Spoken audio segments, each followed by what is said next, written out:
wax kastoo aynu u baahanna waynu qabsan karnaa haddaynu inagu doonayno, laakiin haddaynu wasaaisha adeegsano. iminkay u baahantay markaa inayna ka tabaabashayno mustaqbalka dheer ee sugay. mustaqbalka horta ilaahay baa og. qul laa yaclamu man fi الsamaawaati waalarda alghayba ila allah. ilaahay wuxuu leeyahay cirka kuwa jooga iyo dhulka kuwa joogaba cid hayb ogi ma jirto alle mooyaane subxaana wa tacaala. laakiin bini aadamku marka uu eego waaqaca markaa uu la nool yahay iyo bayaanaadka ama dhaytada uu haysto, wuxuu saadaalin karaa itijaaha loo socdo. markaa qof walibana damaca iyo nolol fiican inuu galo wuu ku haminaya. adduunkuna waa imtixaan. inta aad joogto imtixaanka noociyadkiisu ma isbedelan. ما كان الله ليذر المؤمنين على ما أنتم عليه حتى يميز الخبيث من الطيب.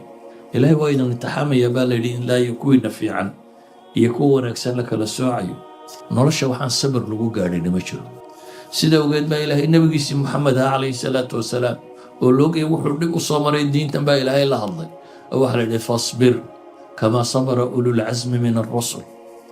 الصبر سيدا الصبرين rusushii go-aanka adag lahaa. marka waxaan idin leeyahay eraygaygu aniga waxa weeyaan wax kastoo aynu u baahanna waynu qabsan karnaa haddaynu inagu doonayno, laakiin haddaynu wasaaisha adeegsano. dagaalkii uxud markay muslimiintu jabeen ayay isweydiiyeen anna haada, say kani u dhacday. ilaahay wuxuu ugu jawaabay qul huwa min cindi anfusikum. lagama warramin gaalada iyo xooggoodii iyo ciidanka inuu ka badnaa iyo khiyaamadii uu Khaalid bin Walid sameeyey iyo waxaasoo dhan ilaahay kama warramin. waxaa la yidhi qul huwa min cindi anfusikum. jabku idinka yimi, idinka baneeyey meeshay gaaladu idinka soo gelaysay. asalku markaa wuxuu yahay qofku inuu isagu gaashaankiisa haysto. iminkay u baahantay markaa inayna ka tabaabashayno mustaqbalka dheer ee sugay. maxaa u horeeya mashaakilkeenna? waxaa ugu horeeya jahliga diinteenna inaga haysta. diinteenna iyo aqoonteenu leenahay waxay tilmaamaysaa waa la tukadaa. soomaalida dad aad u badan baa tukadaa. waxaana laga yaabaa intee in leeg inay tukanayeen 30 sano 40 sannadood 50 sannadood inay tukanayeen. dadkaa 50 sannadood tukanayay haddaynu faatixada macnaheeda weydiino oo uu maalin walba 17 jeer akhrinaya inta garanaysaa way yarta. idan waa dhib. waxaan leeyahay markaa haddaynu rabno mashkiladeenna si jidriya from the root inaynu ka daweyno, waxaan leenahay waa wixii nebi maxamed ku daweeyey calayhi salaatu wasalaam. sida ogeed waxaan leenahay mashaakilkeenna diin baa waxa leh. ilaahay qur-aanka wuxuu ku tilmaamayaa awaman kaana maytan faaxiyaynaahu wajacalnaa lahu nuuran yamshi bihi fi nnaas kaman mathaluhu fi dhulumaati laysa bikhaarijin minha kadhalika zuyina lilkaafiriina maa kaanuu yacmaluun. kii isagoo dhintay aanu noolaynay baa ilaahay yidhi diintaa lagu noolaada. wajacalnaa lahu nuuran yamshi bihi fi nnaas, aanu u yeelay nuur uu dadka ku dhex socdo. yamshi bihi fi lmu'miniin lama laha fi nnaas. nuur uu dadka ku dhex joori kara aanu siinay. ka iyo miyay isku mid yihiin baa ilaahay yidhi ka mugdiga gudaya aan ka bixi karaynin. nabiyullaahi muxamedna calayhi salaatu wasalaam wuxuu tilmaamayaa waxaan idinkaga tegey shay haddaa qabsataan aydan lumaynin. kitaabullah buu yidhi. kitaabka qur'aanka ah wuxuu daawo ka yahay mashaakilka inahaystoo dhan. waxay yidhahdaan mashaakilka bini aadamku dhac waa laba midood: shubha fi lcaqiida, in diintiisa laga shakisiiyo, iyo shubahaatu shahawaati nafs oo ah naftu waxay jeceshay xoolo, naago, mansab iyo wixii lamida. labada mid buu ku fasaahadaa. labadaba waxa daawo u ah qur-aanka kan. ilaahay qur-aanka wuxuu inoogu tilmaamayaa يا أيها الناس قد جاءتكم موعظة من ربكم وشفاء لما في الصدور وهدى ورحمة للمؤمنين. يا أيها الناس لا إله إليه وارضضوا قرآنكم يقول هذا ليا dadku ma muuminiinta maya waa dadkoo dhan. aayaadka mu'minka la hadlaya qur-aanka waa aayaad kooban si gaarana u hadlaya. yaa ayuha aladiina aamanuu, qur-aanka intiisa badani ama ahlu kitaab bay la hadlaysaa, ama gaalay ka waramaysaa, ama naas oo dhan baa lala hadlaya, munaafiqiin baa lala gaalo. oo gaalku qur-aanka maba rumaysana see loogula hadlaya. qur-aanku adiladiisa caqligaabuu wataa. qur-aanku waa mucjisadii nebi maxamed عليه الصلاة والسلام ورسالة النبي محمد. قال هذا قل با إلهي لها وحد قتل هذا الساطن سأوجد إلهي وحلي يا أيها الناس وارضضوا قد جاءتكم موعظة من ربكم وشفاء لما في الصدور وأنا إلهي حقي سيدي كتم الترغيب والترهيب. أنت تكلوانيه جنية النار لو شيغو ما قال با جنية النار لو شيغو يا ها بنادم كوا بنادم كيو وعبصدا وهم قرودا طمع قلا أنت المامي إن شيخة يعني ودنا دينا بروفيسور ها مركي دمنا منستر نقضي إما كان ما القبين وملحدة أيوه هو شرح آياتك عذابك كورا وحو كيري دغيسو waxa ka dambeeyo baan ku sharxay adigu ama rumay ama rumayni. dabeetana wuxuu u sharxay quraanku sidoo cadaabka uga waramay iyo dadka gaaleedeen wixii gaalooba halka ay galayeen. subxii buu wuxuu yidhi islaantiisii baa ii timi xaaskiisii waxay ku tiri habaar baan qabtaay maxaa odaygaygi maxaad xalay ku akhriday. odayga xalay muuse xalu dhawaaba ooyay way tiri odayga xalayto il iyo baan isma keenin ويا المقبول يقول أنا تدمر الجنة وأخري وحاج جنة قدمين حان قدم له هاي نبي الله محمد بين تكو أخري قال ده أفكار بجرتي بس إلهي بنادم كواس كوبيت قف ولي بوعب صدا قف ولي بن الطمع ينولو في عين وقرا وكوها منية وموعظة وحق له قرآن كوياي شفاء لما في الصدور وحق استوى الله بتكوتشنا. waxaynu ku soo kordhay markaynu waddankeennii joognay waxyaabo musallamaada baa jiray. arkaanul iimaanku doodayna gagama jirin. dadku ilaahay bay rumaysnaayeen, aakhiray rumaysnaayeen, nebi maxamed bay rumaysnaayeen calayhi salaatu wasalaam, qur-aankay rumaysnaayeen. arkaanul iimaanka sita ah waa la rumaysnaa. sidaa awgeed lagama yaabo culammadu inay kuwa in badan sharxayeen waayo dee musallam bay dadka u ahay. halkan baa la yimi oo intuba muran ku jirto. ilaahay inuu jiro lagu murmayo, qur-aanku inuu kitaab alle yahay laga murmayo, nebi maxamed inuu nebi yahay laga murmayo, aakhire inay jirta laga murmayo. ilmaha yare soo koraya ee murankaa iskuulka loogu dhigayo ee aan wax kale oo uu xejistoo loo dhigayna aanay jirin, shubahaadkaas intay ku leekaanayaan. ahlana intaba qur-aanku uu ka jawaabay laakiin inagaan dee daraasaynin. tusaalaan siinaya qolada ilaahay ka muranta kuwa suga jiritaanka ilaahay subxaanahu watacaala ee falaasafada iyo saynisyaanada waxa kale argumentiskooda ama daliiladooda saddex baa ugu waaweyn. waxa ugu weyn waxay yidhahdaan daliil ulxuduud. dunidan yaa sameeyey way joogtaaye harbay bilaabantay eeyaa bilaabay xagay ka timid. waxa ugu weyn oo kale design argument. wax kasta oo design idha haddaad aragto waa inuu designer jiraa, cid qaabaysa. gaadhigaa iska ordaya uu iska samaysnoon cidima aqbasho waa design buu leeyahay, waa inuu cid design garaysay jirtaa. design haddaad aragto maalan taariikhdee dadka hore ayaa nooga warramo meel bay qodaan waxay ugu tagaan dhismayaan maxaa loo odhan waayo waa dhagxan iska daadatay meesha taalla mee dad baa ku noolaan jira waa sababtu waa maxay designkan baa tilmaamaya inaanay waxaan macquul ahayn dhagax isdul fuulfuulay inay tahay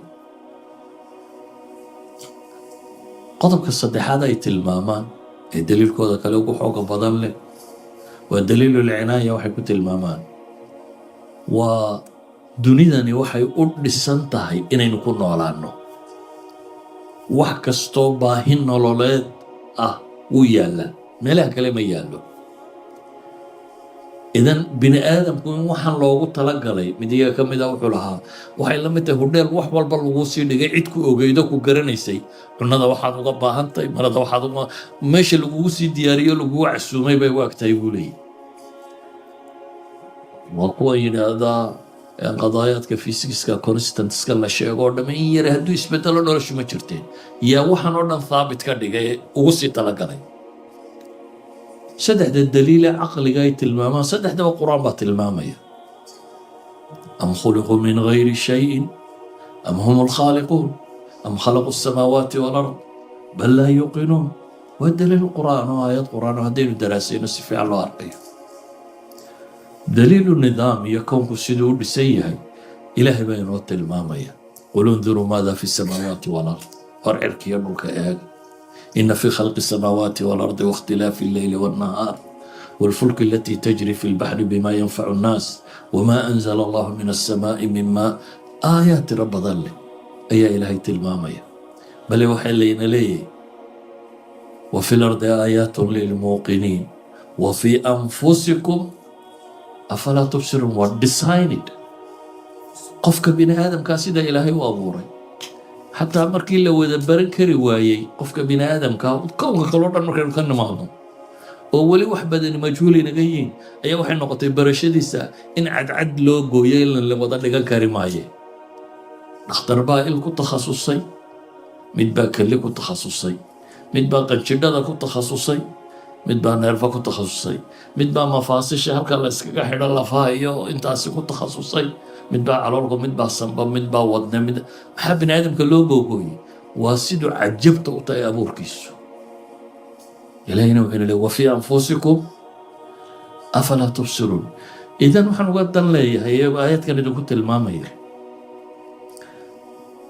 may inagu markaynu waddankeennii joognay qadaayaadkani muran inagagama jirin walidalik maadaama ay musallamaad ahaayeen aad loogama hadli jirin si duuduuba ayuubaa loo tilmaamay laakiin halkan markaad joogto arkaanu liimaan biadilatihi buu u baahaya inaynu ubadkeenna ka dhaadhicino haddaynu u fakerno sidii soomaaliya loo fakerayay soomaaliya maxaad ka fakeri jirtay malcamad degee qur-aankaa soo xifdiyo waxooga salaadana hala baro dee halkiisa ha ka socdo dee halkan gaal baad u geysay khabiiro oo yaqaan wuxuu dhigaya oo habaabinaya suu yeelaya ilan qur-aan la xifdiyey ka celin maayo haddii aan la fahamsiinin maxaa marka waxaynu u baahnay inaan qur-aanka fahmno isagaa ina sugaya waxaynu u baahanay inaynu ilaahay in badan tala saarano barino qur-aanka waxaad arkaysaa ambiyo badan oo ilaahay baryaysa oo ilaahay baryadii ka aqbalay oo wax laga aqbalay oo wax bini aadamka agtiisa fog uu ku yihi aan la aqbali karin nebi ilma dhali waayey oo gaboobay oo salaantiisii gabowday oo ilaahay isu cusboonaysiiyo ilmo la siiyey mid badul liqday oo haddana kalluun sii liqay oo calool kalluun isagoo ku jira ilaahay baryey oo ilaahay ka soo saaray qur-aanku wuxuu inoo tilmaamayaa marka qofka ilaahay dhab ugu xidhanay dhab u barya in ilaahay badbaadinayo xataa nabiyullaahi maxamed baa ilaahay leeyay waxaad ku badbaadday walowlaa an habatnaaka laqad kidta tarkanuu ilayhim shay-an qaliil haddaanan annagu ku sugin baa ilaahay yidhi makriga gaaladu wadaan waaba xaggoodaad u dhowaan kari lahayd baa layidhi waad u iilan kari lahayd waraasikuuna fi lcilmi markii ilaahay ka warramay waxaa lagu tilmaamay kuwa cilmigu biyo dhigay ee raasikha ahi iyaguna inay yidhahdaan rabbanaa laa tusi quluubana bacda id hadaytana wahab lana min ladunka raxmatan innaka anta alwahaab ilaahayow qalbiga iyaga sug nabi muxamedna calayhi salaatu wasalaam intuu sheegay qulubta bini aadamku inay ilaahay gacantiisa ku jiraan ayuu kadib ilaahay baryey isagoo leh allahuma musarif alquluubi sarif quluubana calaa taacatik ilaaha qalbiga bini aadamka gagadiyow qalbigayga taacadaada xaggeeda u gadi waxaa laynooga baahanya cadamu tacarudu ila alfitna waxaynu u baahannahay ilaahay dikrigiisa inaynu badino alaa bidikri illaahi tatma'inu alquluub intii aan laga warramin aakhiro iyo ajarka la helayo waxa la soo horraysiiyey adduunka manfacu inoo leeyi oo waxaa la yidhi ilaahay dikrigiisa jannadaa lagu galaa lama soo horraysiin aayaadka ka dambeeya ilaahay kusii tilmaamaya laakiin waxaa laguu soo horraysiiyey tan inuu wax kaaga tarayo walidaalika cibaadaadkao dhan qur-aanku wuxuu tilmaamayaa intaan aakhiro la tegin adduunka inay wax ka taraan ina asalaata tanhaa cani alfaxshaa'i waalmunkar ilaahay wuxuu tilmaamaya khuliqa alinsaanu haluuca idaa masahu sharu jazuuca wa idaa masahu alkhayru manuuca ila almusalliin baa ilaahay tilmaamaya dabciga bini aadamku inuu noocaa yahay mid markuu wax helana hunguri badan oo aan waxba bixin markuu wax waayana calaacal badan oo qayliya ila almusalliin baa ilaahay yidhi kuwaasi laakiin ma laha sifaadkaas idan cibaadaadka layna faray adduunkan ba wax ka taraan intaynan aakhiro tegin sidaa ogeed baa ilaahay wuxuu leeyahy walow annahum facaluu maa yuucaduuna bihi lakaana khayran lahum wa ashadda tathbiita hadday samayn lahaayeen waxa lagu waaninaya baa ilaahay leeyahy taasaa u khayr badnaan lahayd xagga sugitaankana u sugnaan badnaan lahayd meelaha ugu adag nolosha waa goobaha dagaalka ilahay wuxuu leeya ya ayuha aladiina aamanuu idaa laqiitum fi'atan fahbutuu war dadka mu'miniinta haddaad goob dagaal timaadaan oo ciidan ishaleeshaan war sugma haye wadkuru llaha kaiiran lacallakum tuflixuun baa ilaahay ilaahay xusa xuska ilaahay baa idin sugayee ilaahay xusa buu alla leeyahy subxaana wa tacaala idan daacada badani dikriga badani wayna sugaya ilaahay qur-aanka wuxuu nabiga u tilmaamaya calayhi salaatu wasalaam inuu adkaysto nolosha waxaan sabir lagu gaadhini ma jiro waxbarashadu sabir bay u baahantahy shaqadu sabir bay u baahantahy caruurta in la koriya sabir bay nolosha oo dhami sabir bay u baahantahy qof aan sabir lahayn nolosha waxba kama gaadho sida ogeed baa ilaahay nabigiisii maxamed ah calayhi salaatu wasalaam oo loogaya wuxuu dhib u soo maray diintan baa ilaahay la hadlay oo waxaa la yidhi fasbir kamaa sabara ululcasmi min alrusul u sabir siday u sabreen rusushii go-aanka adag lahaa ululcasmiga kuwii ahaa siday u sabreen oo kale u sabir baa ilahay yidhi oo walaa tastacjil lahu ha degdegi nabiyullaahi muusa tolkii ku lahaa qaala muusa liqowmi istaciinuu billahi wasbiruu ina alarda lilahi yuurisuha man yashaau min cibaadih waalcaaqibatu lilmuttaqiin si aynu u suganno waxaynu u baahannahay inaynu bii'a saalixa samaysanno waa masaajidda iyo dhulkaynu isugu nimaadno iyo dadka wanaagsan inay isku xidhnaadaan nebi maxamed baa ilaahay qur-aanka u tilmaamay calayhi salaatu wasalaam wasbir nafsaka maca aladiina yadcuuna rabbahum bilghadaati waalcashiy naftaada waxaad ku sabir siisaa ku xabsidaa inay la joogto kuwa ilaahay gelin horiyo gelin dambeba caabudaya isha ha u taagin baa ilaahay yidhi walaa tacdu caynaaka canhum turiidu ziinata alxayaati dunya adigoo xoola raadinayo hadday taladeenu noqoto xaggee lacag laga helaa xaggee shaqadeedu badan tahay xaggee ka lacag un hadduu noloshaadu noqoto waxaad raadinaysaa waad jabi laakiin noloshaada waa inay ka mid noqotaa inaad masaajidda iyo dhulka khayrka lagu hayo wanaagaad ku xidhnaato ayuha alaxiba nusuusta qur-aanka iyo xadiidkee baabkan tilmaamaya way badantay laakiin waxaan rabaa inaan idiin soo koobo waxaan ku soo koobayaa wuxuu yahay mushkilaadka khaarijiga ah ee environmentkaynu ku noolay uu keensanayo iyo mushkilaadkeenna daakhiliga ah ee diinyarideenna iyo dacfigeenna faqriga ah iyo tafaraaruqeen uu keensanayo waxaba waxa daawo u ah innagoo ilaahay si dhaba ugu xidhanna. kitaabkaasina wuu ka jawaabayaa su-aal kastoo aynu u baahanay oo nolosha wax kastoo waxtar ku leh. ilaahay baa kafaalo qaaday inuu inooga jawaabo, jawaabtiisiina waynu haysanaa. laakiin waxaynu u baahanay inaynu isku dayno inaynu fahmno. wax adag maaha. haddii dowladda waraaqa kaaga timaado aanad af ingiriisiga aqoon maxaad samaysaa? dee qof waliba uu la cararaa hebel baa yaqaan buu yidhahdaa ayaa halkuu joogaa mid kaloo kaaga xarfaansanaya akhri, waayo damba kaaga xidhan. wixii dani kaaga xidhanto waa la fahmaa, wuxuu doonayaba ha noqdo. inteena ugu badani waxa meelahan la yimid af ingiriisiga la aqoon, laakiin markii hunguriga ku xidhmee lagu yidhi shaqayn maysid, qof waliba u bartay. calal aqal intaa la isku dirsaduu bartay si ugu shaqo tago. waxaan uga dan leeyahay wixii dani kaa gasho biniaadamku wuu yeelaa. ilaahay kitaabkiisa danbaa inoogu jirto oo ah inaynu inana badbaadno, ubadkeennuna badbaado, dadka kalena aynu diinta gaadhsiin karnaa. waxay ku xidhantahay kan inaynu fahmnaana. xataa haddaanu gobolkaba joogin qof dhigi kara waa keensan kartaa. caruurtiina markaa tuushanka imisaa ka bixisa? waxaa laga yaabaa sabji kasta saacadda inaad ka bixiso maxay 10 pound haddaad ka bixiso. 5 saacadood qaato 50 pound baad ka dhiibaysa. diinta inaad 50 ka dhiibto ma ogashay? sayada 2 pound iyo poundka iyo waxaa laga bixin. yani bini aadamku waxa qiima agtiisa ugu fadhiya wuu maal gashadaa. ila maalka waxaad u haysataa inaad dantaada ku qabsato, xoolo qiimo kale ma leh. soomaaligu wuxuu ka fikiraa carruurtaa wuxuu dhisaya, war isagaa dhisanaya, adigu isaga dhis. isaga waxba daar ha u dhisin, isaga qof ka dhig. qof muslim oo dhammaystiran oo gaajo u baktiya miyaad aragta?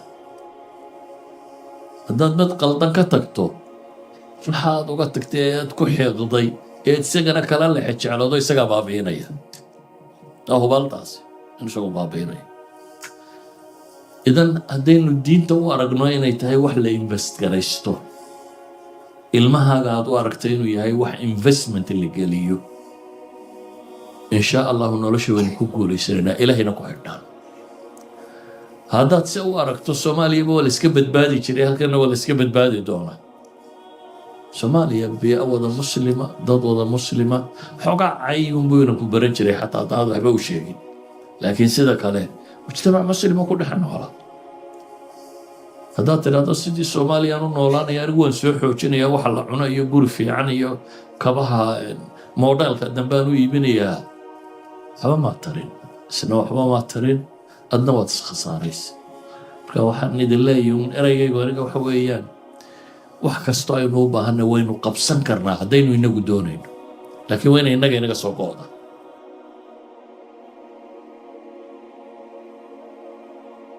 بسم الله، الحمد لله رب العالمين، وصلى اللهم على النبي محمد وعلى آله وصحبه وسلم تسليما كثيرا، وبعد، فسلام الله عليكم ورحمته وبركاته.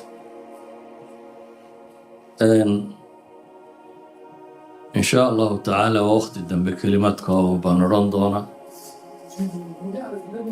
oo ku saabsan jaaliyadan muslimka ee galbeedka jooga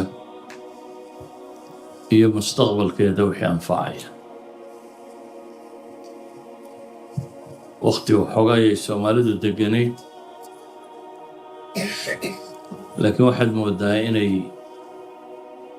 sii milmayaan ama da'yarteedu dhankay da'da weyni u socotay dhanaan ah inay u socdaan. mustaqbalku casrigan dambe waa wax la saadaaliyo. culammadii horena waa jiraan ee muslimiinta ahaa dad wax ka qoray ama se saadaaliyey. مثلا ibn khalduun oo kale wuxuu leeyahy fikrad la yidhaahdo atashawuf. culamada qaarkood waxay leeyihin ra'yi la yidhaahdo alyusufiyaat, أو نسبين يا نبي يوسف. نبي يوسف سا قرآن كقرآن ummad buu wuxuu khatid ama takhtiid u degay 15 sano soo socda sidii ay u noolaan lahayd. Riyo uu fasiray oo ku tilmaamay 7 sano abaar inay soo mari doonaan iyo 7 kale oo ay badhaadhi doonaan iyo 1 sano marka istiraatiijiyadkii dadkan uu ku badbaadi lahaa buu kaga hadlay. waxaa kaloo ay culimmada qaarkood ku tilmaamaan al-istibsaar, laakiin soo duuduub mustaqbalka horta ilaahay baa og. qul laa yaclamu man fi الsamaawaati wاlardi alghayba ila allah. ilaahay wuxuu leeyahay cirka kuwa jooga iyo dhulka kuwa joogaba cid qayb ogi ma jirto alle mooyaane subxaanahu wa tacaala. laakiin bini aadamku marka uu eego taariikhdii hore tagtay iyo dhaqankii bini aadamku soo ahaan jiray, eego waaqaca markaa uu la nool yahay iyo bayaanaadka ama dhaytada uu haysto, wuxuu saadaalin karaa itijaaha loo socdo markaa. maantana waa culuum ku tiro badan dowladaha horumaray. xusta laga qoro 97% waxaa qoray bay yidhaahdaan dad yawakan.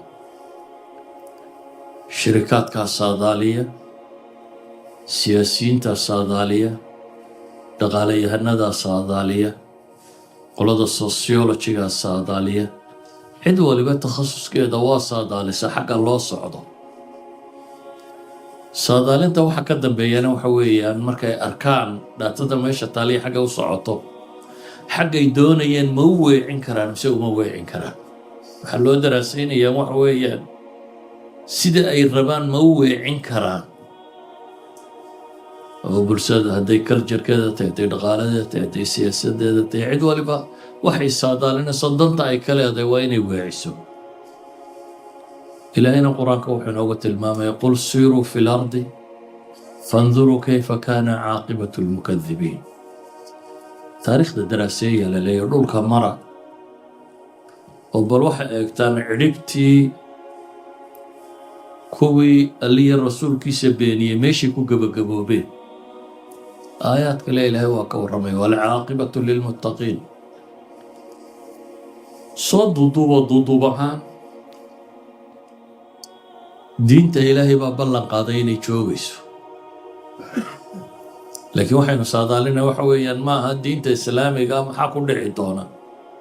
waxaynu saadaalinaa waxa weeyaan innagu kuwa ku guulaysta inay diintaa haystaan ma noqonayna. ilaahay qur-aanka wuxuu ku leeyay wain tatawallow, haddaa idinku jeesataan baa ilaahay yidhi yastabdil qowman gayrakum uma laa yakunuu amhaalakum.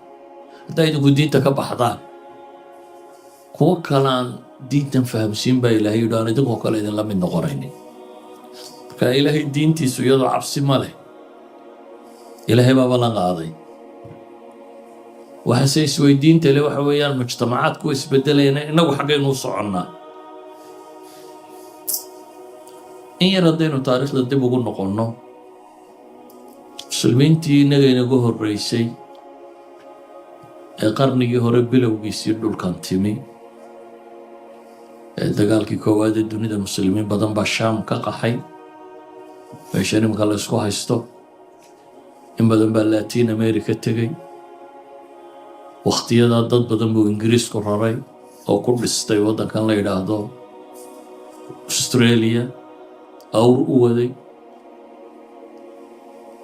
maxaa ka soo hadha isweydiin leh.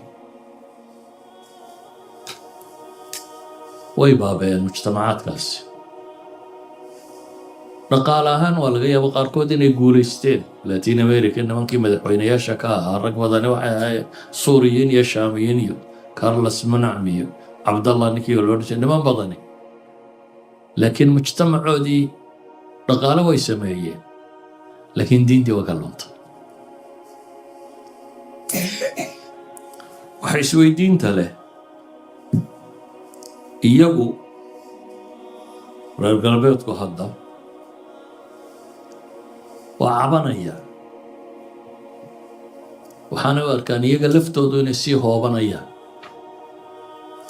su-aasha isweydiinta leh markaa innaguna waxa weeyaan inana ma la hoobanaynaa سيننا نفتينا وبدباديننا وحين بدبادين كرنا يجينو كبدباديننا يا قويهم كودو حسكون راسي سيهي إني مالدركو سي صعدا كالجرالي إني برغورين دين تودي إني كتغين هذا وحال يدادا ووقتي يوغوه الرئيسي بيداداني إنجليس كبوديهيسا كنيسة دا إنجيلي كان كوا أي نقطة minority 34% بيسوا بعض وكنيسة دي بغرطوية دا ودن كان إلها دادك الرميساني دادك كالي ديمك كالي إيا الدين لاويالي إيا وحاسي سوي جيران لكن وحي هايستي مذهب كودي با 34% سي مريا marka waxay leeyihiin culturally waa sii fooraraan dhaqaale ahaan waa sii fooraraan da ahaan shaykhuukha way gaboobayaan daayirtooduna way yar tahay guri ahaan faamiligu uu ka burburay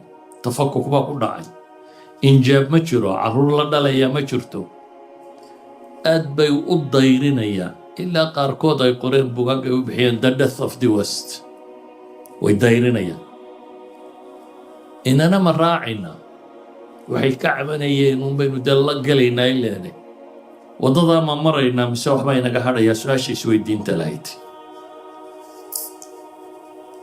إنك الترند قدام قوة صعودة بيقو إحسايات كي السمايا وحي دادان يعني وكوان السوهيا كوان شعبوي قاه والرضم عصبي هذا بلا ما يمدك تفوقه قحونتي لدقالك يا باب كوضه قبا dhaqankeeni baa bedelmaya afkeeni baa bedelmaya immigration kan tirada badan leh waxa weeyaan waa qaab laynoo gumaysanayo loo inoo qabsanayo aan ka hortagno waa qolada dagaalka ku jirta iminka siyaasadda galbeedkaba ugu xoog badan xasaabta iminka ugu xoog badan ka mida qolada cagsigooda ahina waxay leeyihin waa nimankan dhaqaale ahaanna waa ku dhisanaynaa dhulka oo awalba yurub dagaalkii labaad ee dunida markay burburtay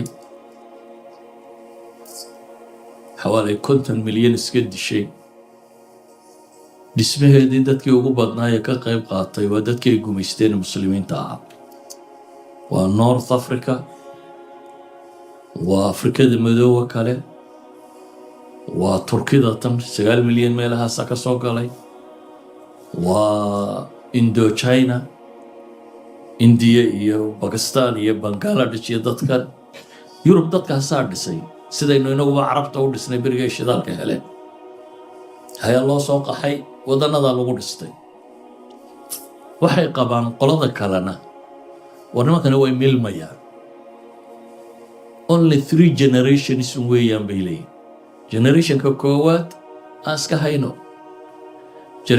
generationkay dhalaanee ku xiga 50-50 bay noqonayaan bay leeyihin generalka saddexaadna waa innaga bay leeyihin marka waa dad soo kordhay oo bini aadamka waa iyagaa dhaqaale ahee kuwan hore aan isaga dulqaadanayo qayladooda iyo masaajidooda iyo waxay wataan oo dhan bay u arkaan waxay leeyihiin tira ahaan inama taahiirinayaan oo dadka yurubiyanka ee diinta gala bay yidhaahdeen iyo muslimka ka baxa way is leegihiin 23% bay labadaba ku qiyaasaan statistics-kay sameeyaan waxay ku tilmaamayaan 15 jir ilaa 19 jir da'dooda u dhaxaysa 32% baan muslim ahayn ee diin islaam lagu dhalay guri muslim ku soo koray 32% waa waqti aad u badan dad aad u badan first generation kii ah ee lagu dhalo meesha haddaba su-aashu waxay tahay ma badbaadi karnaa guud ahaan taariikhda waxay noo tilmaamaysaa dad badbaaday oo dee rusushuba dhul gaaleed bay yimaadeen nebi maxamed gaaluu ka soo dhex baxay saxaabadu gaalay la noolaayeen laakiin dad mabaadi' haysta oo iyagu wax beddelaya bay haayeen dadku abu sufyaan oo gaal ahaa markuu boqorkii romanska la kulmay heraclis ninkii la odhan jiray 13 su'aalood buu weydiiyey waa markii uu waraaqda nebigu u diray uu leeyahay war salaam 13kii su'aalood ee la weydiiyey abu sufyaan waxaa ka mid ahaa war diinta wax galoo ka noqdo ma haysaan markaasuu ku yidhi may waa bashaashatul iimaan cidday qalbigiisa degtaa buu yidhi kama noqoto idan dad noocaas ay haayeen waa la laayey, waa la cadaadiyey, waa la dhacay, dhulkoodii baa laga saaray, waa lala dagaalamay, si kasta waa loo galay, laakiin haddana waa guulaysteen. marka taariikhda waxayna tusaysaa in la guulaysan karo iyadoo lagaa tiro badan yahay, iyadoo aad cusub tahay, iyadoo dhaqaala laga haysto, iyadoo wax walba, in haddana dadku uu jiri karo. waxaa kaloo taariikhdu ina tusaysaa dad dumay oo laga xoog bato idmixlaala. labada dhandhankaynu maraynaabaa isweydiinta leh.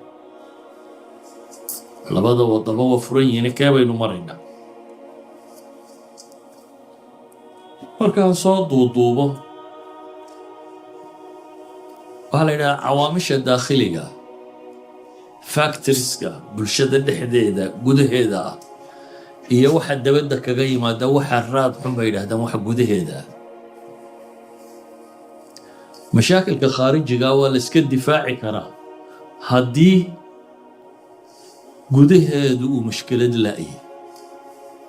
waxay dhahaan innaga gudaheenna waxaa ka jira kow dacfi tadayun, diin yari ama diintoo jaahil laga yihi.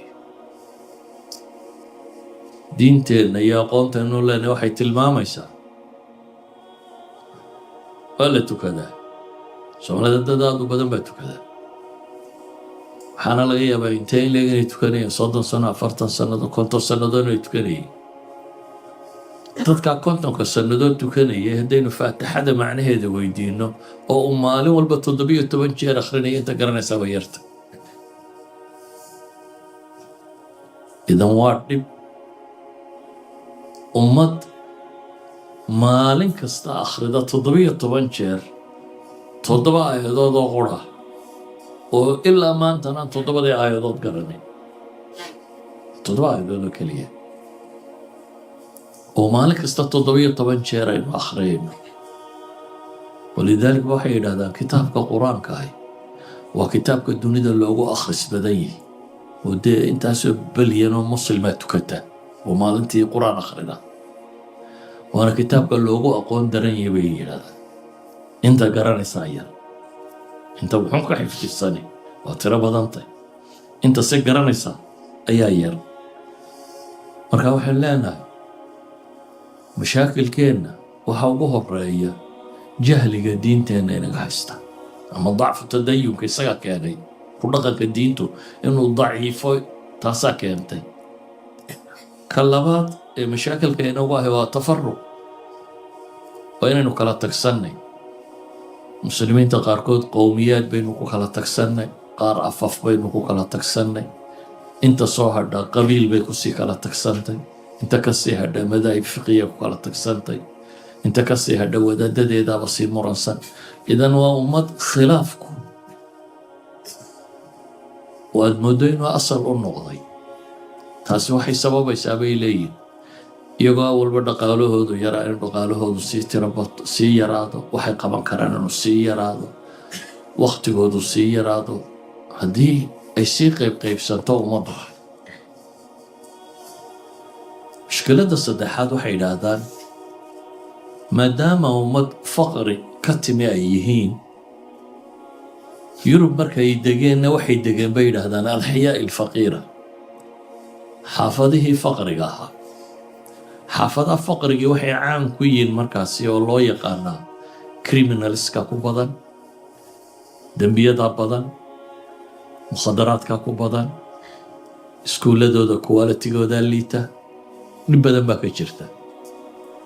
oo طبقة الوسطى ama طبقaadka sare at least way ka crimes yaryihiin xaafadahoodu, iskuulkoodu wuu ka quality fiicanyay kuwan iskuulkooda, wax kasta mukhadaraadkooda wuu ka yaryahay kuwan mukhadaraadkooda.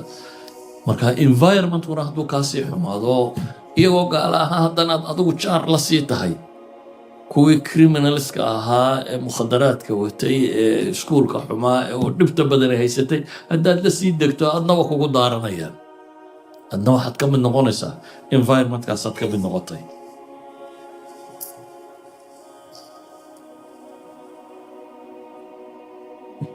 dagaalkii uxud markay muslimiintu jabeen ayay isweydiiyeen anna haada, say kani u dhacday. ilaahay wuxuu ugu jawaabay qul huwa min cindi anfusikum lagama warramin gaalada iyo xooggoodii iyo ciidanka inuu ka badnaa iyo khiyaamadii uu Khaalid bin Walid sameeyey iyo waxaasoo dhan ilaahay kama warramin. waxaa la yidhi qul huwa min cindi anfusikum, jabku idinka yimi, idinka baneeyey meeshay gaaladu idinka soo gelaysay. asalku markaa wuxuu yahay qofku inuu isagu gaashaankiisa haysto. marka Soomaaliya waynu cabannaa, dowladaha jaarkaana dhibay, hay-adaana dhibay, kambaanna dhibay. waxbayna may dhibine way ka faa'iidaysteen. innaga isburburinoo isdillay oo badda isku darray, kadibna baktigeenna iyana waxay ka taransan karaan ka taransadaan. ceeb maaha haddii lagu jabo dee waxaad awalba ileen walaalamaydan hayna colaadda idinka dhexaysay. iyagu jabkaagay ka faa'iidaysteen, kumay jibin, adaa isjabiyey. fakadalik ummaddu dhibta gudaheeda kaga daran ka dabadda. jaaliyadda tani markaa haddii inuunay rabto inay noolaato, kow waxay u baahan tahay diinteeda inay ilaashato. ilaahay qur-aanka wuxuu ku tilmaamaya awaman kaana maytan faaxiyaynaahu wajacalnaa lahu nuuran yamshi bihi fi nnaas kaman mathaluhu fi dhulumaati laysa bikhaarijin minha kadhalika zuyina lilkaafiriina ma kaanuu yacmaluun. kii isagoo dhintay aanu noolaynay baa ilaahay yidhi diintaa lagu noolaada. wajacalnaa lahu nuuran yamshi bihi fi nnaas, aanu u yeelnay nuur uu dadka ku dhex socdo. yamshi bihi fi lmu'miniin lama laha fi nnaas, nuur uu dadka ku dhex joori kara aanu siinay. ka iyo miyay isku mid yihiin baa ilaahay yidhi ka mugdiga gudaya aan ka bixi karaynin. nabiyullaahi muxamedna calayhi salaatu wasalaam wuxuu tilmaamayaa waxaan idinkaga tegey shay haddaa qabsataan aydan lumaynin, kitaabullah buu yidhi, xadiiska saxiixa muslim ku yaala. waxaan leeyahay markaa haddaynu rabno mashkiladeenna si jidriya from the root inaynu ka daweyno, waxaan leenahay waa wixii nebi maxamed ku daweeyey calayhi salaatu wasalaam. nebi maxamed wuxuu yimid dad qaybsan oo qabyaalada oo islaayey oo isnacay, gaalo ku dhex nool oo iyaba intooda badani gaalo tahay. haddana ummad buu ka soo saaray wakhti kooban, labadii dowladoodee waaweynayda dunida iska dhicin karayay.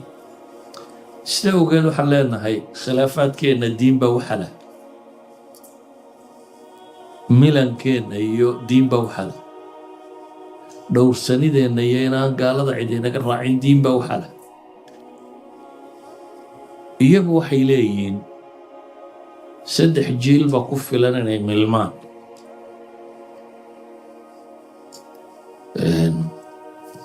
waana dhacday muslimiin milanta, bale masaajidoodii qaar baa barking ay hadayeen north america. masaajidoodadii hore muslimiintay dhiseen inta la iibiyey buu imika waa car barking, meel gabadhada la dhigto. qoladii iibsatay waxay ka dhigtay inuu gabadhada isagoo calaamadihiisi iyo wixiisii oo dhan leh ayaa gabadhada lagu xareeyaa. sababtuna waxa weeyaan dee idinku waa dhisteene kuwa dambe ma haynayaan baa isweydiinta leh. idinku waa dhisteene kuwa dambe ma haynayaan. adduunkuna waa imtixaan. inta aad joogto imtixaanka noociyadkiisu ma isbedelan. innagu imtixaan adag baa soo doonan. ما كان الله ليذر المؤمنين على ما أنتم عليه حتى يميز الخبيث من الطيب. إلهي وإذا امتحامي يا بالي لا يكون نفيعا يكون أكسن لك للسوعي. ما دعي كرتا هذا بيننا بدبادنه ها بين لنا، لكن هذين وصايش هذيك سنة حقه الرأي كو وإلهي كتاب يسير نقبصنا كتابك القرآن كاي wuxuu daawo ka yahay mashaakilka inaystoran. waxay yidhahdaan mashaakilka biniaadamku dhac waa laba mido: shubha fi lcaqiida, in diintiisa laga shakisiiyo, iyo shahawaati nafs oo ah naftu waxay jeceshay xoolo, naago, mansab iyo wixii lamida. labada mid buu ku fasaahadaa. labadaba waxa daawo u ah qur-aanka kan. ilaahay qur-aanka wuxuu inoogu tilmaamayaa يا أيها الناس قد جاءتكم موعظة من ربكم وشفاء لما في الصدور وهدى ورحمة للمؤمنين. يا أيها الناس لا إله إليه وارضضوا قرآن يقول هذا ليا dadku ma muuminiinta ma waa dadkoodan. aayaadka mu'minka la hadlaya qur-aanka waa aayaad kooban si gaarana u hadlaya. yaa ayuha aladiina aamanuu qur-aanka intiisa badani ama ahlu kitaab bay la hadlaysaa, ama gaalay ka waramaysaa, ama naas oo dhan baa lala hadlaya, munaafiqiin baa lala gaalo. oo gaalku qur-aanka maba rumaysana see loogula hadlaya. qur-aanku adiladiisa caqligaabuu wataa. qur-aanku waa mucjisadii nebi maxamed عليه الصلاة والسلام ورسالة النبي محمد. قال هذا قل با إله لها وحد قتل هذا الساطن سأوجد إليه وحلي يا أيها الناس وارضضوا قد جاءتكم موعظة من ربكم وشفاء لما في الصدور وأنا إلهي حقي سيد كتب. الترغيب والترهيب انت تكلوانيه جنية النار الله شيء ما قال بقى جنية النار الله شيء يا ها بنادم هو بنادم كيو وعب صدا وهم قروضا طمع قلا أنت المامي إن شيخة يعني ودنا دينا بروفيسور ها مركي دمنا منستر نقضي إيه ما كان مع الغبين وملحدة أيوه هو شرح aayaadka cadaabka ka warramay wuxuu ku yidhi dhegayso waxa kaa dambeeyo baan kuu sharxaya adigu ama rumay ama rumayni. dabeetana wuxuu u sharxay qur-aanku siduu cadaabka uga warramay iyo dadka gaaleed inay wixii gaalooba halka ay gelayaan. subaxiibu wuxuu yidhi islaantiisii baa ii timi, xaaskiisii waxay ku tiri habaar baad qabtaaye maxaa odayaygii maxaad xalay ku akhriday? odayga xalay muuse xalu dhawaaba ooyay way tiri odayga xalayto il iyo baan isma keenin wiyaad maqbuuli buu yidhi. maalintii dambena jannu ku akhriyay waxaa jannada ka damay. maxaan uga dan leeyahay nabiyullaahi maxamed baa intuu ku akhriyay gaalada afka qaban jirtay bes ay lahaayeen. bini aadamku waa isku mid, qof waliba wuu cabsadaa, qof walibana tamaca iyo nolol fiican inuu galo wuu ku haminayaa. waa mawcida. wuxuu kaloo qur-aanku yahay shifaaun lima fi suduur, wax kasta oo laabad ku jira. waxaynugu soo kordhay markaynu waddankeennii joognay waxyaaba musallamaada baa jiray. arkaanul iimaanku doodayna gagama jirin. dadku ilaahay bay rumaysnaayeen, aakhiray rumaysnaayeen, nebi maxamed bay rumaysnaayeen calayhi salaatu wasalaam, qur-aankay rumaysnaayeen. arkaanul iimaanka sita ah oo la rumaysnaa. sidaa awgeed lagama yaabo culimmadu inay kuwa in badan sharxayeen, waayo dee musallam bay dadka u ahay. halkan baa la yimo intuba muran ku jirto. ilaahay inuu jiro lagu murmayo, qur-aanku inuu kitaab alle yahay laga murmayo, nebi maxamed inuu nebi yahay laga murmayo, aakhira inay jirta laga murmayo. ilmaha yare soo koraya ee murankaa iskuulka loogu dhigayo ee aan wax kale oo uu xejistoo loo dhigayna aanay jirin, shubahaadkaasi intay ku leekaanayaan. ahlana intaba qur-aanku uu ka jawaabay, laakiin inagaan dee daraasaynin. tusaalaan siinaya qolada ilaahay ka muranta kuwa suga jiritaanka ilaahay subxaana wa tacaala ee falaasafada iyo saynisyaanada waxa kale argumentiskooda ama daliiladooda saddex baa ugu waaweyn. waxa ugu weyn waxay yidhahdaan daliil ulxuduud. dunidan yaa sameeyey way joogtaaye, horbay bilaabantay, eeyaa bilaabay, xagay ka timid. waxa ugu weyn oo kale design argument. wax kasta oo design idha haddaad aragto waa inuu designer jiraa, cid qaabaysa. gaadhigaa iska ordaya uu iska samaysnoon cidima aqbasho. والديساين بولي وينو عيد ديساين جالس يشرتا ديساين هذا دركته مثلا تاريخ ديدت كهرية نوغورما مال باي قودان waxay ugu tagaan dhismayaan maxaa loo odhan waayo waa dhagxan iska daadatay meesha taalla mee dad baa ku noolaan jira waa sababtu waa maxay design-kan baa tilmaamaya inaanay waxaan macquul ahayn dhagax isdul fuulfuulay inay tahay qodobka saddexaad ay tilmaamaan ee daliilkooda kale ugu xooga badan leh waa daliilul cinaaya waxay ku tilmaamaan waa dunidani waxay u dhisan tahay inaynu ku noolaanno wax kastoo baahi nololeed ah wuu yaallaa meelaha kale ma yaallo idan bini aadamku in waxaan loogu talagalay mid iyaga ka mid ah wuxuu lahaa waxay la mid tahay hudheel wax walba laguu sii dhigay cid ku ogeydo ku garanaysay cunnada waxaad uga baahan tahay marada waxaad uga meesha lagugu sii diyaariyo lagugu casuumay bay u agtahay buu leeyahy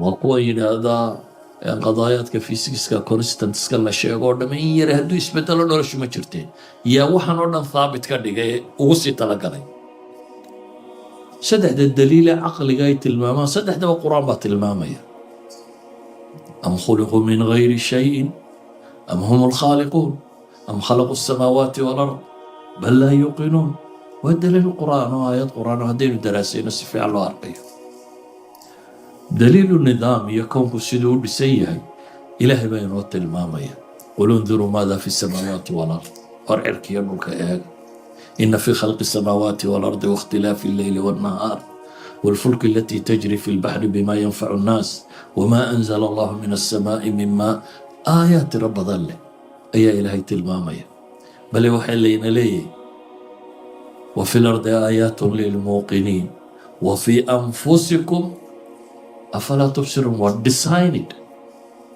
قفك بني آدم كاسدا إلهي وأبوري حتى مركي لو يدبرن كروايي قفك بني آدم كون كلونا مركي كان ماضو أولي واحد بدني مجهولي نجيين أي واحد نقطة برشديسا إن عد لوجو يلا اللي وضع لك كريمايي نختار بقى لكم تخصصي متبقى لكم تخصصي متبقى قنشدة لكم تخصصي mid baa neerfa ku takhasusay mid baa mafaasisha halka la iskaga xidho lafaha iyo intaasi ku takhasusay mid baa caloolka mid baa samba mid baa wadne mid maxaa bini aadamka loo googooyey waa siduu cajabta u tahay abuurkiisu ilaahina wuxuu leeyahay wa fii anfusikum afalaa tubsiruun idan waxaan uga dan leeyahay aayadkan idinku tilmaamaya may inagu markaynu waddankeennii joognay qadaayaadkani muranayna kagama jirin ولذلك ما دام مسلمات هايان آد لوغا ما هدلي جرين سدو دوبة يبلوت المامي لكن هل كان مركز جوكتو أركان الإيمان بأدلته بوباهين إنه قوت كأنه كدادينه هذين لو فكر نصيدي الصومالي لو فكري الصومالي ما حد كيف فكري جرتي من عام الدقي قرآن صاحبتي وحوق الصلاة أنا هلا برو دي هل كيسا هكا صعدت dee halkan gaal baad u geysay khabiiro yaqaan wuxuu dhigaya oo habaabinaya suu yeelaya ilan qur-aan la xifdiyey ka celin maayo haddii aan la fahamsiinin maxaa marka waxaynu u baahnay inaan qur-aanka fahmno isagaa ina sugaya waxaynu u baahanay inaynu ilaahay in badan tala saarano barino qur-aanka waxaad akhrisaa ambiyo badan oo ilaahay baryaysa oo ilaahay baryadii ka aqbalay oo wax laga aqbalay wax bini aadamka agtiisa fog uu ku yaan la aqbali karin nabi ilma dhali waayey oo gaboobay oo salaantiisii gabowday oo ilaahay isu cusboonaysiiyo ilma la siiyey mid badal liqday oo haddana kalluun sii liqay oo calool kalluun isagoo ku jira ilaahay baryey oo ilaahay ka soo saaray qur-aanku wuxuu inoo tilmaamayaa marka qofka ilaahay dhab ugu xidhanay dhab u baryan ilaahay badbaadinayo حتى نبي الله محمد با إله إليه واحد كبد بادي ولولا أن ثبتناك لقد كدت تركنوا إليهم شيئا قليلا حتى أنا ننو كسرين با إله يلي مكري قال هذا وضان وابا حقو ذا دوان كاري لهي باليني وضوء إيلان كاري لهي والراسخون في العلم مركي إلهي كورمي وحلوت المامي هو علمه بيردك يا الراسخاي يمنين إلى ذا ربنا لا تزغ قلوبنا بعد إذ هديتنا وهب لنا من لدنك رحمة إنك أنت الوهاب إلهي قلبك يقصو نبي محمد عليه الصلاة والسلام انتو شاقي قلوبت بن آدم كوين إلهي كعنتي سكو جيران أي يكذب إلهي بريد يسوى لا اللهم مصرف القلوب صرف قلوبنا على طاعتك إله قلبك بن آدم قديو قلبك طاعة ضاضة حق يدو قدي فعلينا وقبها هي عدم التعرض إلى الفتنة وحينو باهناهي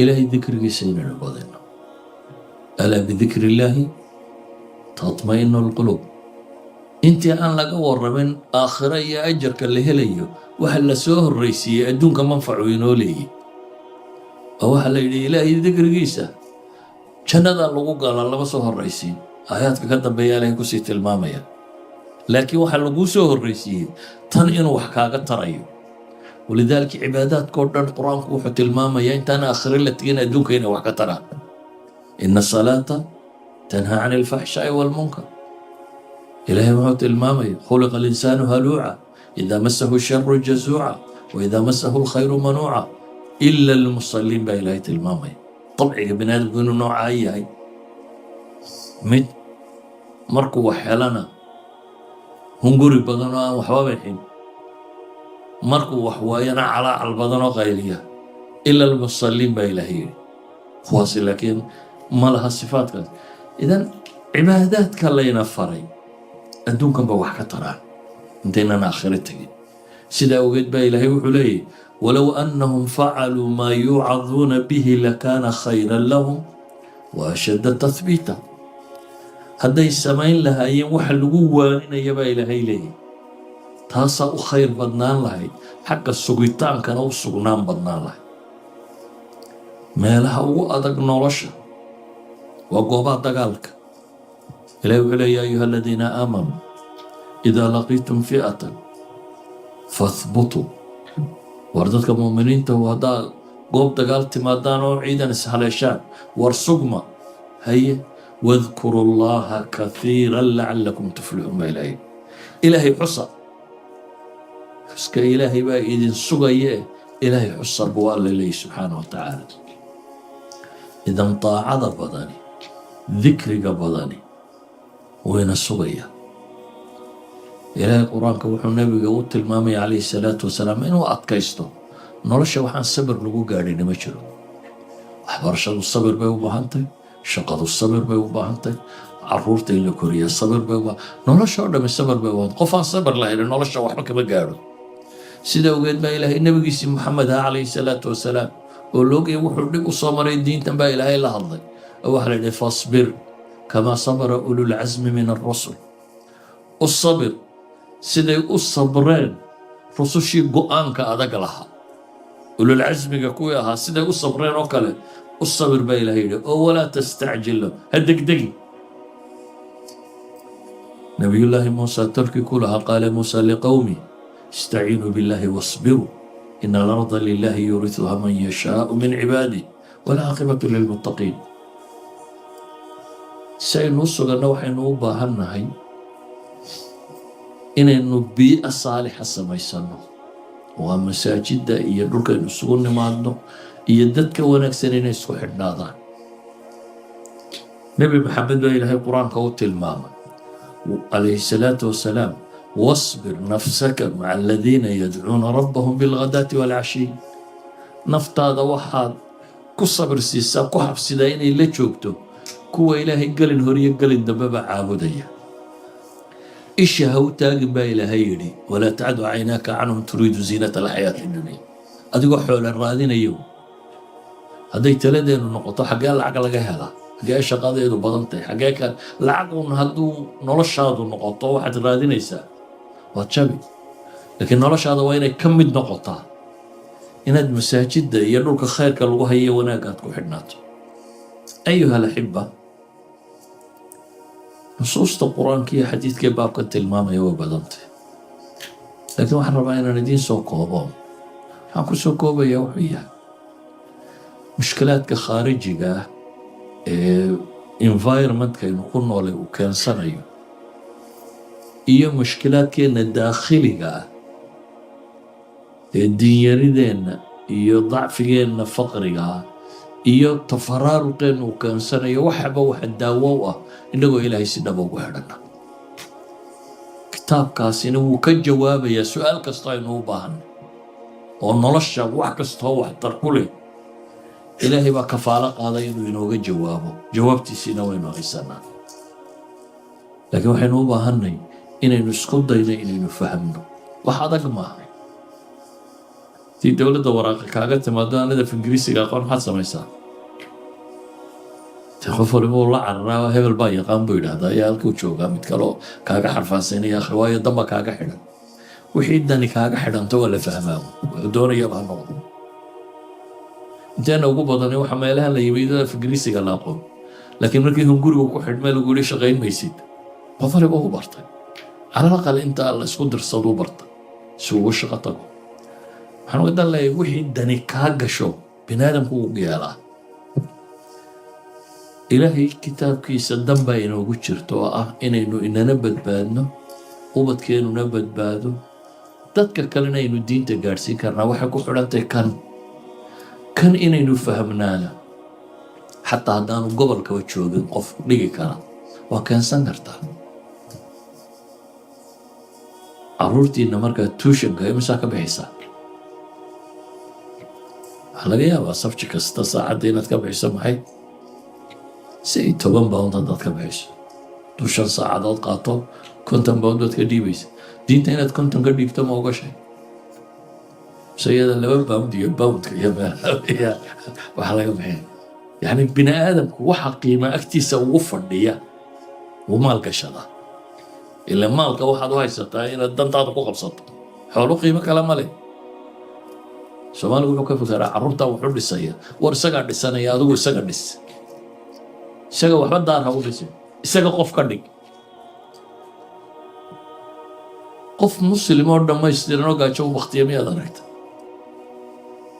haddaad mid qaldan ka tagto waxaad uga tagtay eed ku xiiqday eed isagana kala lexe jecloodo isagaa baabiinaya hubaltaas in isagu baabiinaya idan haddaynu diinta u aragno inay tahay wax la invest garaysto ilmahaaga aad u aragtay inuu yahay wax investment la geliyo insha allahu nolosha waynu ku guulaysanaynaa ilaahayna ku xidhnaan haddaad se u aragto soomaaliyaba waa la iska badbaadi jiray halkana waa la iska badbaadi doonaa soomaaliya bii'a wada muslima dad wada muslima xogaa cayunbuu inanku baran jiray xataa haddaad waxba u sheegin laakiin sida kale mujtamac muslima ku dhex noolaa haddaad tidhaahdo sidii soomaaliyaan u noolaanaya anigu waan soo xoojinayaa waxa la cuno iyo guri fiican iyo kabaha moodheelka dambaan u iibinayaa waxba maa tarin isna waxba maa tarin adna waad iskhasaaraysa marka waxaan idin leeyahay un eraygaygu aniga waxa weeyaan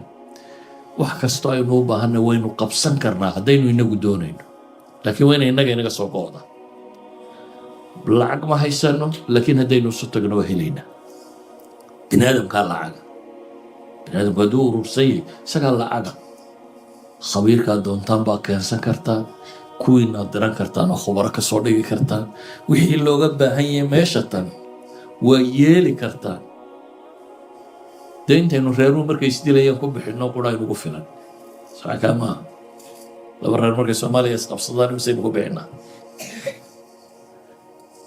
marka ayuha alxiba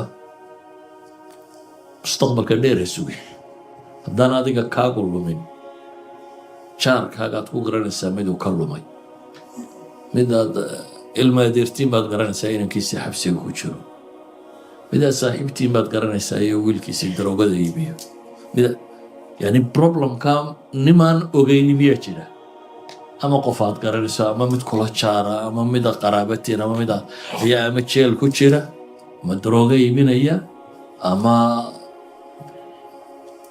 homeless peopleka ku biiray ama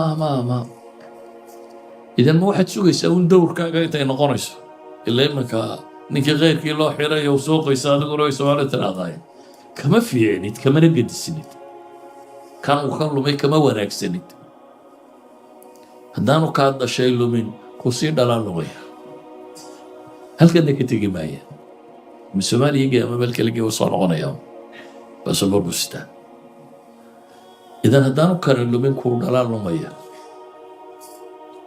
أما كصدحات باللوميا مركان سيدا لوكالو هور دمانا يوم بيوسو بيسا قاري مكاي نفتو كباحيسا قار كوي داليمي كوي داليمي كبيحي قار كوي كسي دمي كبيحي إما كيو باعند مركان إننا كتباب الشينو مركان إنك درسي يقول حكو سابسي والآخرية دومبا دين تاسا دانتين نكو جرتاي إيادي نكون ولا كرنا يا إياه